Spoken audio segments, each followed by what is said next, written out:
When my dad found out I wanted to be a teacher instead of joining his business, he said, "So you chose poverty over pride." Figures. When I married a woman he didn't approve of, he told relatives, "He's dead to us. No real son marries trash." When my wife struggled with complications in pregnancy, he laughed, "Broken women breed broken kids." When my daughter was born, he said, "Good.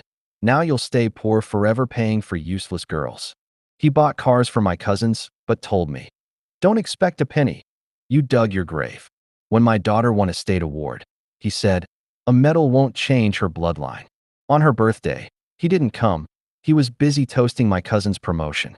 I whispered, "You'll never need his approval. You've got mine." 5 months later, I made a move that left him begging, "Please, son, don't cut me out. You're all I have left." Growing up, my dad was the kind of guy people either admired or feared. He ran his business like a king, barked orders like he was running an army, and made sure everyone in the family knew that his word was law. For as long as I can remember, the plan was that I'd join him. He'd talk about it at family dinners, at cookouts, even at Christmas. One day, he'll take over for me. My blood runs in his veins. He's destined to keep this going. Except I didn't want that. When I was 16, I started tutoring kids after school for extra cash. At first, it was just to make money for gas and snacks, but I fell in love with it. Watching a kid's face light up when something finally clicked, nothing in my life had felt that meaningful. By the time I hit college, I knew I wanted to teach. When I told my dad, he laughed in my face. "So you chose poverty over pride." Figures. I remember standing there, heat crawling up my neck, wanting so badly for him to just say he was disappointed instead of turning it into another insult. But that was my dad. He didn't do disappointment. He did humiliation. He made sure everyone in the family knew I was throwing my future away. And then I met her, my wife, the woman who actually saw me, not just what I could provide. She worked in social work, which, to my dad, was about as respectable as flipping burgers. The first time I brought her to a family dinner, he looked her up and down like she was dirt under his shoe. Later, he told me flat out, "She's trash. If you marry her, you're dead to us." I married her anyway. The fallout was immediate. He told relatives I was no real son, that I was making a mistake I'd regret forever. When we stopped showing up to family gatherings, he made sure the narrative was that I had chosen trash over family. For a while, I told myself I didn't care, but anyone who's ever been disowned knows. It eats at you. Things got harder when my wife struggled with pregnancy complications. It was rough. Nights in the ER, endless tests. The two of us just trying to hang on to hope. My dad caught wind of it, and his response, "Broken women breed broken kids." That broke something in me. When our daughter was born, premature but strong, I thought maybe, just maybe, he'd soften. But when I told him, his words were, "Good. Now you'll stay poor forever paying for useless girls." I swear, I felt my chest collapse in that moment. It wasn't just that he insulted me. He insulted my baby girl before she'd even taken her first breath of fresh air. The contrast between how he treated me and how he treated my cousins was brutal. He bought cars for them, covered their tuition, bragged about their promotions like he personally wrote their resumes. And me? Nothing. Not even a card. He said once, half smirking, "Don't expect a penny. You dug your grave." But I kept grinding. Teaching wasn't glamorous, but it mattered. I picked up extra work, coached teams, ran summer programs. And at home, I made damn sure my daughter knew she was loved.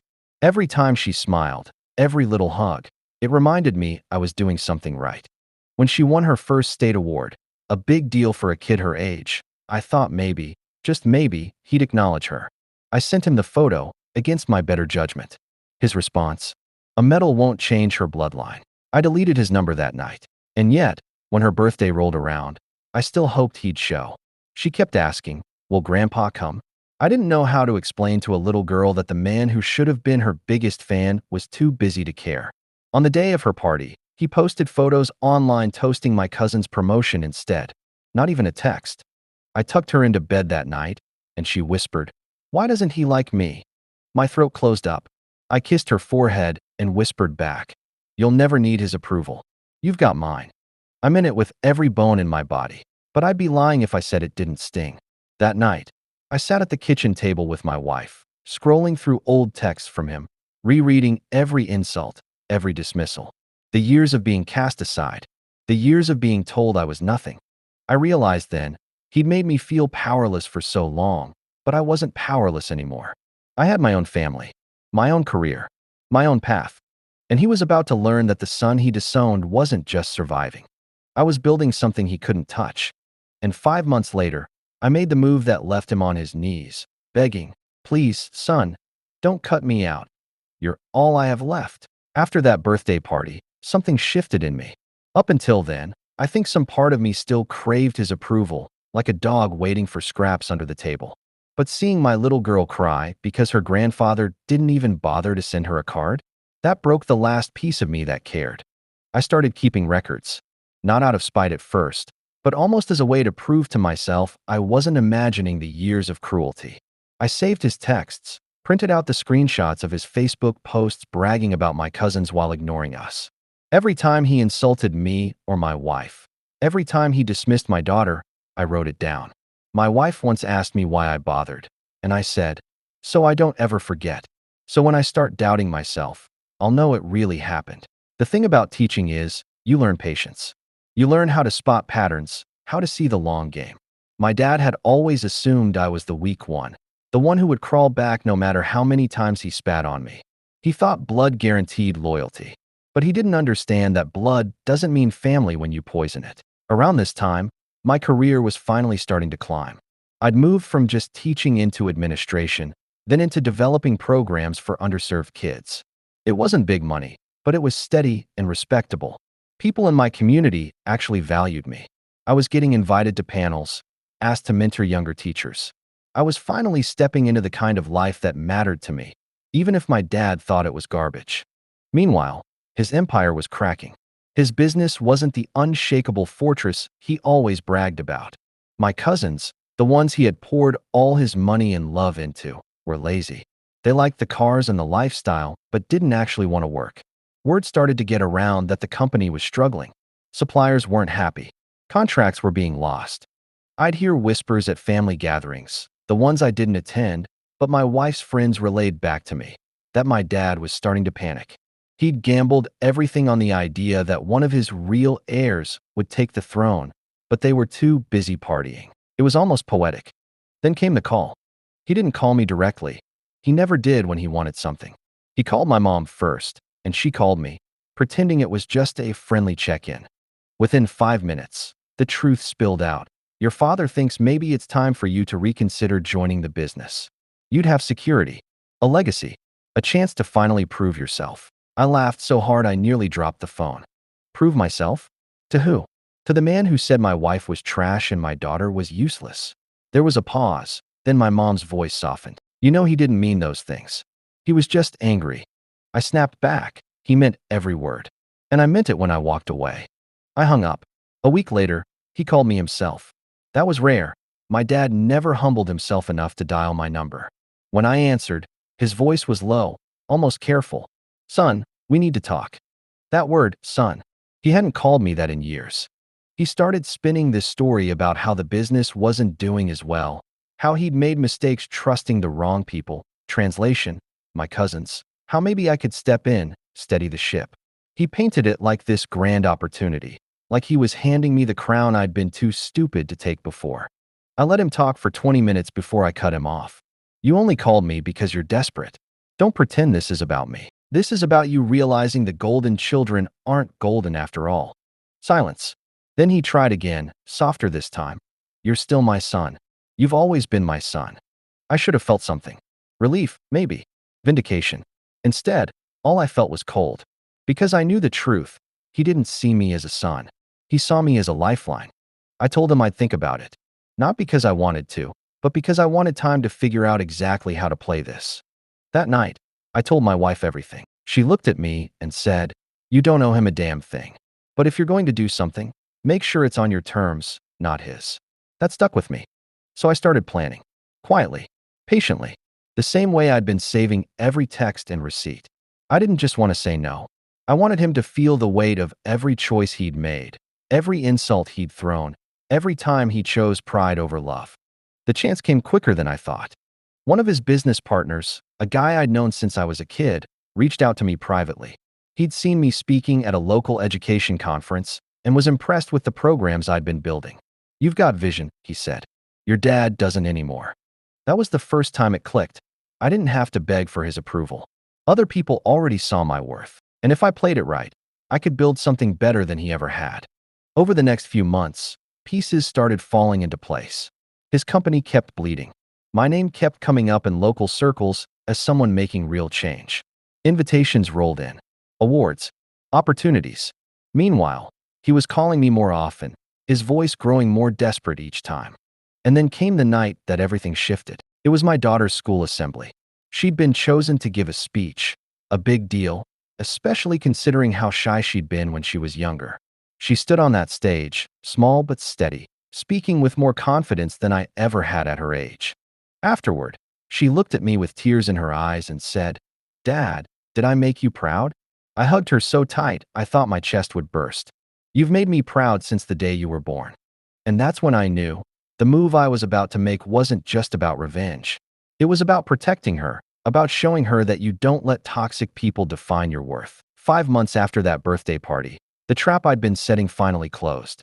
And for the first time in his life, my father was the one begging me. When my dad finally came knocking at my door, it was surreal. For years, I'd pictured that moment, but I thought it would feel triumphant. It didn't. It just felt quiet, like the end of a storm. He stood there, looking smaller than I'd ever seen him. He wasn't wearing his expensive suits. His hair wasn't slicked back. He looked like a man who hadn't slept in weeks. My daughter peeked from behind me, and I could tell she didn't even recognize him as Grandpa. To her, he was just a stranger. "Please," he said, his voice cracking in a way I didn't think possible for him. "Son, don't cut me out. You're all I have left." If you told me 10 years ago that my father would say those words, I would have laughed in your face. But here he was, begging, the same man who once told me marrying my wife made me dead to the family. I didn't invite him in right away. Instead, I stepped outside and shut the door behind me. He didn't deserve to stand in the home I built, surrounded by the family I loved, the one he never respected. "What do you want from me?" I asked flatly. He went into his pitch again, though it wasn't really a pitch anymore. It was desperation spilling out. The business was collapsing. My cousins had drained resources and alienated partners. Contracts were gone. The bank was circling. He said he needed me, not just to help, but to take over, to save what generations had built. I let him talk, the same way I used to let him talk down to me. But this time, I wasn't shrinking. I was watching him unravel. "Finally," I said, "why would I save something that never saved me?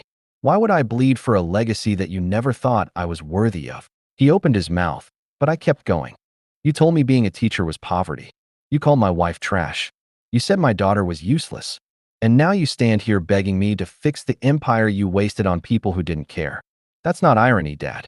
That's karma." For once, he didn't have a comeback. He just stood there, silent, his face falling deeper into lines I'd never noticed before. I could have slammed the door on him right then. Part of me wanted to. But another part, the patient part that had been saving receipts for years, knew there was a bigger way to make this count. "Here's the deal," I finally said. "I'm not saving your business. I'm not working for you. But I'll make sure everyone knows why it failed. Not because I refused to step in, but because you burned every bridge you had, including with your own family." That's when I pulled out the binder. Yes, an actual binder. I'd organized years of texts, emails, screenshots of his Facebook posts mocking me while praising my cousins, records of everything he'd done and said. Every insult, every dismissal, every time he chose someone else over me and mine. I handed it to him. "This is your legacy, not the business, not the cars you bought them. This." He flipped through the first few pages, his face draining of color. "Son, please, don't." But I cut him off. "I don't need to post this online. I don't need to smear you in the papers. I don't even need to tell anyone outside this family. But if you keep calling me, if you keep trying to guilt me into saving something I don't owe you, then I will. I'll make sure everyone knows exactly what kind of father you were. And trust me, it won't be the empire people remember. It'll be this." His hands shook as he held the binder. I could see it, the dawning realization that he wasn't just losing his business. He was losing control of the story he'd always told about himself. For a man like him, that was worse than bankruptcy. He tried one last angle. His voice dropped low, almost like he thought he could appeal to some hidden loyalty. But we're blood. That means something. I shook my head. No. You taught me blood doesn't mean anything if there's no love. You raised him. I raised myself.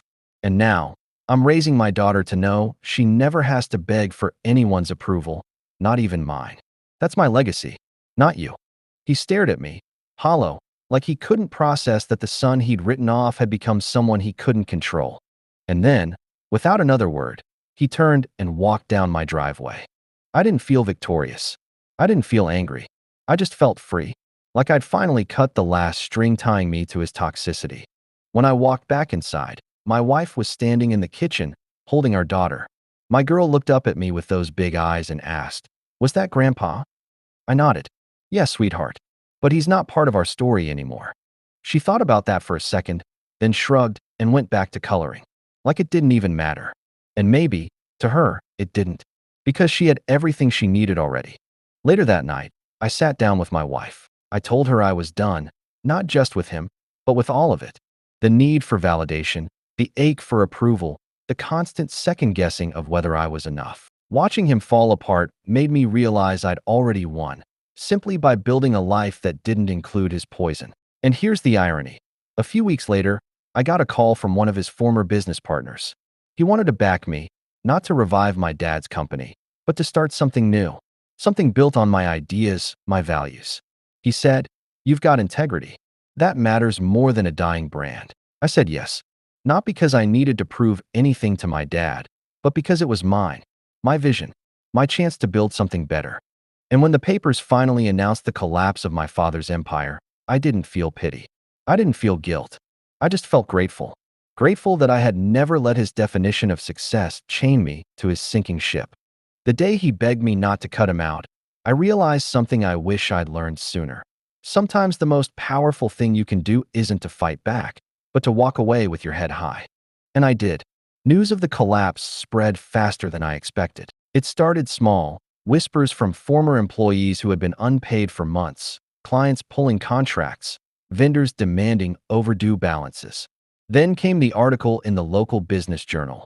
Long-standing family company declares bankruptcy after mismanagement, nepotism. The word nepotism hit me like a punch and a bomb at the same time. For years, Dad acted like I was the black sheep, the failure, the one who walked away from the family legacy. And now, in black and white print, the world saw the truth. It wasn't me. It was them. My cousins, the golden boys who got the cars, the bonuses, the jobs without merit, were suddenly scrambling. Their Facebook pages went dark. Their wives, who used to post pictures of designer bags with captions like "blessed," were suddenly uploading quotes about resilience and starting fresh. I'd be lying if I said I didn't laugh a little. But the part that stayed with me most wasn't their downfall. It was the quiet after. For so long, I had carried this knot in my chest. Every insult, every rejection, every family dinner where I was treated like an outsider, it had sat heavy on me. And then, just like that, the knot loosened. I realized I didn't need revenge. Their own choices had been enough to bury them. Still, the binder I'd given Dad sat in my desk drawer, a reminder that I wasn't crazy, that I hadn't imagined it, that every cruel word, every slight, every dismissal had happened, and I had survived it all. Meanwhile, my life was moving forward in ways I never could have predicted. The business partner who reached out to me wasn't bluffing. He backed me financially to start an education initiative, something combining tech and accessible learning tools for underfunded schools. It wasn't flashy, but it mattered. And for the first time, I was building something on my own terms, with people who actually respected me. The irony wasn't lost on me. Dad once mocked me for being a teacher, said it was a poverty profession. Then came the scam. And now, my work in education tech was gaining traction, making more impact than his crumbling empire ever had. But the real victory wasn't financial. It was personal. One night, about a month after Dad showed up at my door, I was helping my daughter with her homework. She was struggling with a math problem, tears brimming in her eyes. I remembered how my dad used to handle moments like that, yelling, mocking, telling me I was stupid for not getting it right away. Instead, I took a deep breath, pulled the paper closer, and said, "Hey, let's try this together. No rush." She wiped her cheeks and whispered, "Thanks, Daddy." That was it. That was everything. That moment told me I'd broken the cycle.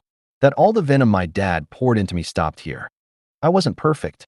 I had my flaws, my scars. But I was the dad she needed. And that was worth more than any empire. A week later, word reached me that my father had moved out of his big house. The mortgage was gone, the cars repossessed, the cousins nowhere to be found. He was renting a small apartment on the edge of town.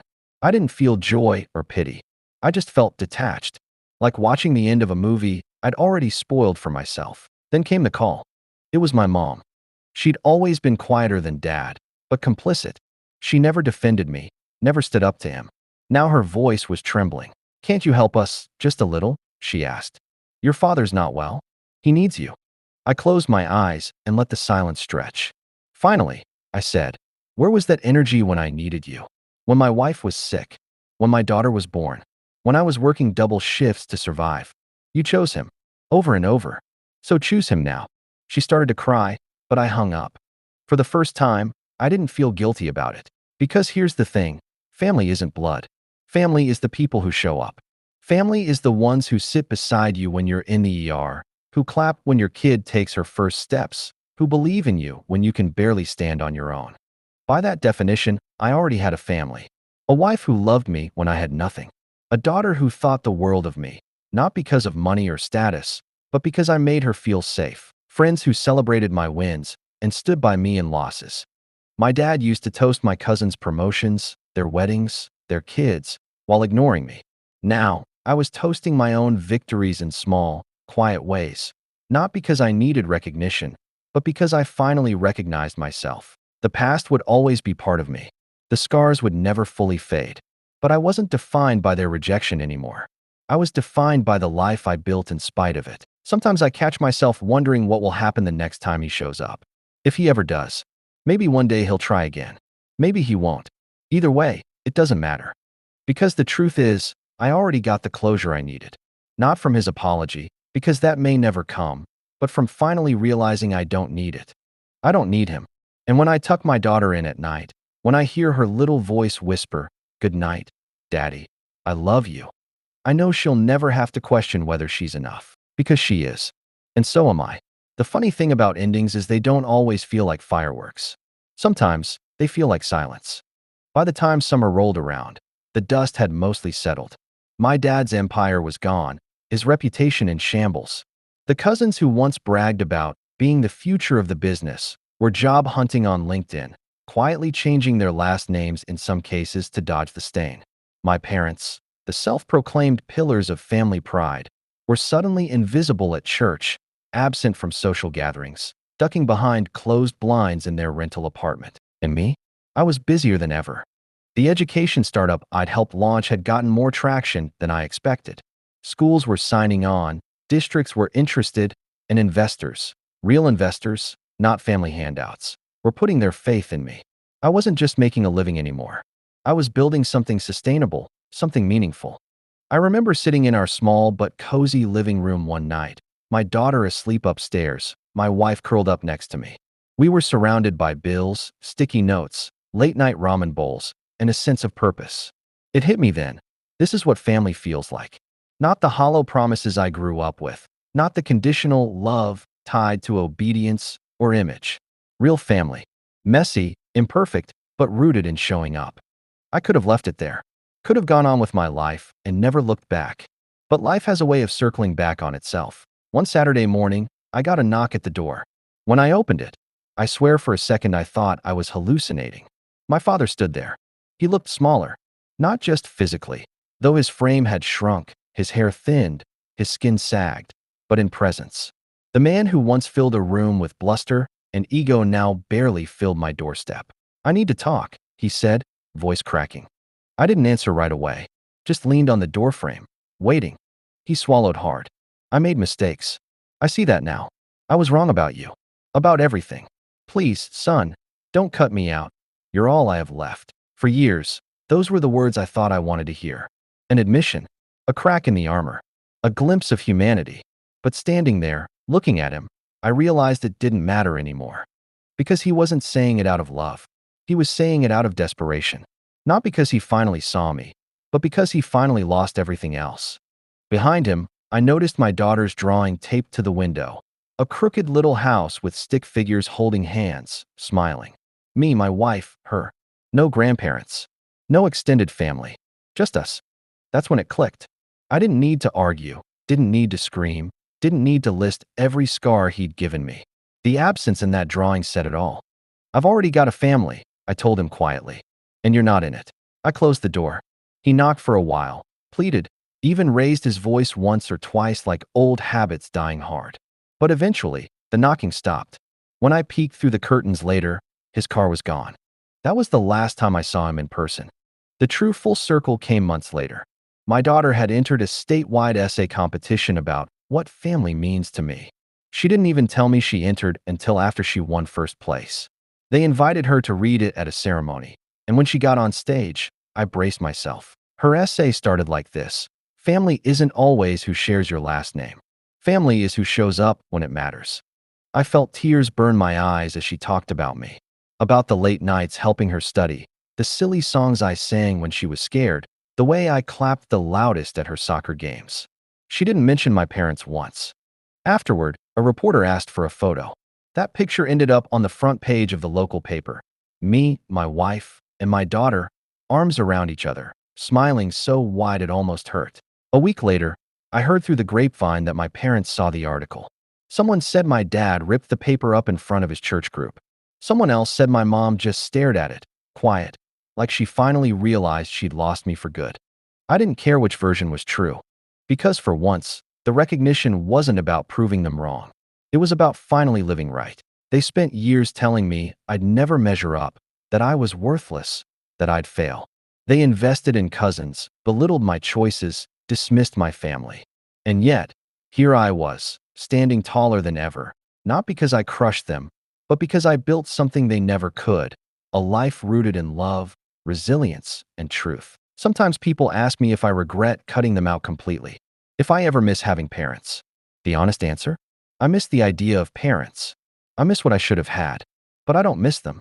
Because parents are supposed to nurture, protect, believe in you. Mine did the opposite.